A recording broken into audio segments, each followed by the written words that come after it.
नमस्कार, मैं हूं धनश्री और आप देख रहे हैं ARK न्यूज। आइए बढ़ते हैं आज की कुछ ताजा तरीन खबरों की ओर।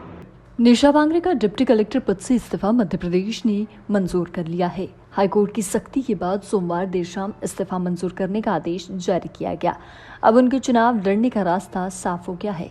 सियासी सूत्रों के मुताबिक कांग्रेस आमला सीट से प्रत्याशी बदलकर उन्हें चुनाव लड़ा सकती है। निशा का इस्तीफा स्वीकार होने के बाद कांग्रेस के राज्यसभा सांसद और सीनियर एडवोकेट विवेक तनखा ने भी ट्वीट कर इसकी जानकारी दी। तनखा ने अपने ट्वीट में लिखा कि सुप्रीम कोर्ट और हाई कोर्ट के आदेश के पालन में निशा बांगरे का त्यागपत्र मध्य प्रदेश शासन ने स्वीकार कर लिया। अब निशा को अपने आगे के रास्ते के बारे में सोचना पड़ेगा। निशा बांगरे का डिप्टी कलेक्टर पद से इस्तीफा मंजूर होने की सूचना मध्य प्रदेश कांग्रेस की ओर से AICC को भेजा जाएगा। दरअसल निशा बैतूल की आमला सीट से विधानसभा चुनाव लड़ना चाहती है। इसके लिए ही उन्होंने इस्तीफा दिया था, लेकिन मध्य प्रदेश सरकार ने मंजूरी नहीं दी थी। इसके बाद उन्होंने हाईकोर्ट में याचिका लगाई थी। इस्तीफा स्वीकार नहीं होने के चलते कांग्रेस ने रविवार को आमला से मनोज मालवीय को प्रत्याशी घोषित कर दिया था।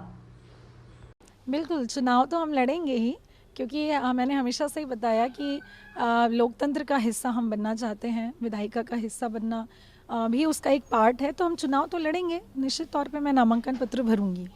लेकिन जब आपने इस्तीफा दिया था तब आपने वजह कुछ और बताई थी। क्या उसी समय तय कर लिया था कि आपको चुनाव लड़ना है, या फिर क्या स्थिति हुई कि आप? मैंने पहले ही बहुत विस्तार से बताया कि मैंने जिस समय इस्तीफा दिया था उस समय मैंने कारण लिख के दिए थे कि मुझे मेरे मकान के उद्घाटन में जाने की अनुमति नहीं दी जा रही थी। और जब मैंने पता किया इन 2-3 महीनों में, तो मुझे मालूम चला कि ये सब राजनीतिक कारणों से हो रहा है। मैं हमेशा से चाहती हूँ कि इस देश में अच्छी व्यवस्था बनी रहे, और व्यवस्थाएं बनती है अधिकारियों से और हमारे जनप्रतिनिधियों से। अधिकारी रह के मैंने देख लिया, राजनीतिक मंशा अगर अच्छी हो तो अधिकारी भी अच्छा कार्य कर सकते हैं। इसीलिए मैंने ये फैसला लिया कि अब मैं विधायिका में जाऊंगी, और जो अन्याय मेरे साथ हुआ है उस अन्याय के खिलाफ हम लड़ाई लड़ेंगे, ताकि किसी और के साथ इस तरह का अन्याय ना हो।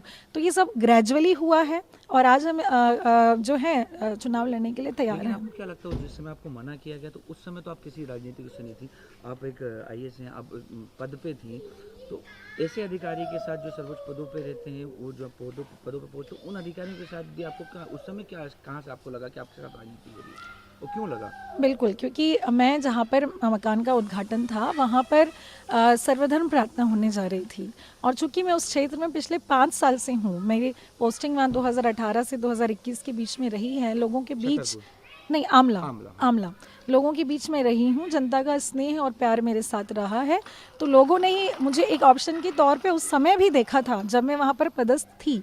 इसीलिए मेरा ट्रांसफ़र फिर जगह जगह बार बार हो रहा था, क्योंकि वहाँ के जो माननीय थे उनको परेशानी हो रही थी।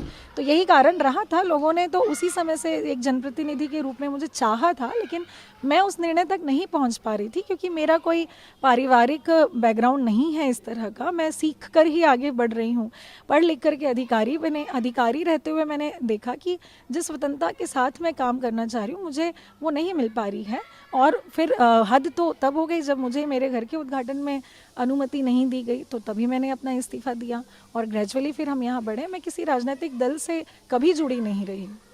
प्रशासनिक कार्यों में आपने बोला कि स्वतंत्रता नहीं मिली, तो किस तरीके की आपको दिक्कत आ रही है, क्या कुछ हुआ था आपके साथ जो आप कह रही हैं कि मैं स्वतंत्रता नहीं मिली थी अधिकारी को? वही तो बता रही हूँ, जो मेरे मकान का उद्घाटन था जिसमें सर्वधर्म प्रार्थना थी, कोई एंटी नेशनल काम नहीं था, वो एक सर्वधर्म प्रार्थना थी जिसमें सभी धर्मों के धर्मगुरु आए भी थे, उन्होंने आशीर्वाद भी दिया था। मैं चाहती हूँ कि मैं लोगों अंतिम व्यक्ति तक के पहुँचूँ, छोड़ के अंतिम व्यक्ति तक के, और उसके लिए मैंने अपनी नौकरी में भी वो कार्य किया, और मैं हमेशा करना चाहती थी, क्योंकि आमला में मेरी पहली पोस्टिंग थी, मेरा वहाँ लोगों से जुड़ाव था। इसीलिए मैं चाहती थी कि एक घर सबको बनाना होता है, मैं अपना घर वहाँ बनाऊँ, लोगों से हमेशा जुड़ी रहूँ, ताकि मैं अपने रिटायरमेंट के बाद वहाँ पर अपने जो मेरे कार्य हैं, जो मैं करना चाहती हूँ समाज के प्रति, देश के प्रति, वो मैं कर सकूँ। तो मेरी प्लानिंग तो रिटायरमेंट के बाद की थी, लेकिन ये परिस्थितियाँ अभी बन जाएंगी मुझे नहीं मालूम था। किसी पार्टी से आपकी बातचीत थी कि कांग्रेस ने कुछ लंबे समय तक आपके लिए सीट रोक के रखी थी, कि अंदर कांग्रेस की बात है, अमला की सीट रोक रखी थी?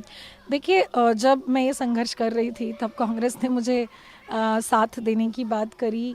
जब मेरी गिरफ्तारी हुई तब भी कांग्रेस के नेता मेरे साथ थे, और उन्होंने फिर मुझे आश्वासन दिया था कि हम अंतिम के 2 दिन तक इंतज़ार करेंगे आपके इस्तीफ़े का। तो आज मैं कमलनाथ जी से मिलना चाहती हूँ, उनसे पूछना चाहूँगी कि आपकी तरफ से ये मैसेज था मेरे पास में, तो अब आप बताइए आपका क्या स्टैंड है, क्योंकि मेरा इस्तीफ़ा हो चुका है। आज मैं स्वतंत्र हूँ जनता की लड़ाई लड़ने के लिए, तो मैं तो अपनी लड़ाई जारी रखूँगी, लेकिन आपने जो प्रॉमिस किया था उसके बारे में मैं जानना चाहती हूँ। अगर कांग्रेस अगर टिकट नहीं देती तब आप क्या करेंगे? हम तो जनता के लिए काम करेंगे। अगर जनता कहेगी कि निर्दलीय लड़िए या इस पार्टी से लड़िए तो मुझे कोई परेशानी नहीं है।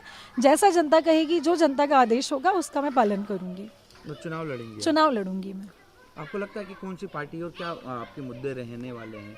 मुद्दे तो देखिए बहुत सारे हैं वहाँ, रोजगार, स्वास्थ्य, शिक्षा, बहुत बेसिक चीज़ें हैं जिसके लिए हमारे आम जनता आज भी संघर्ष करती है। तो वो उन मुद्दों के साथ तो मैं रहूँगी ही। जो भी उनके जीवन में समस्याएं हैं उनके लिए मैं हमेशा साथ खड़ी रहूँगी और लड़ती रहूँगी, वहाँ के विकास के लिए और उनके लिए। Thank you. Thank you. में बने रहने के लिए हमारे चैनल को लाइक, शेयर और सब्सक्राइब करना ना भूलें।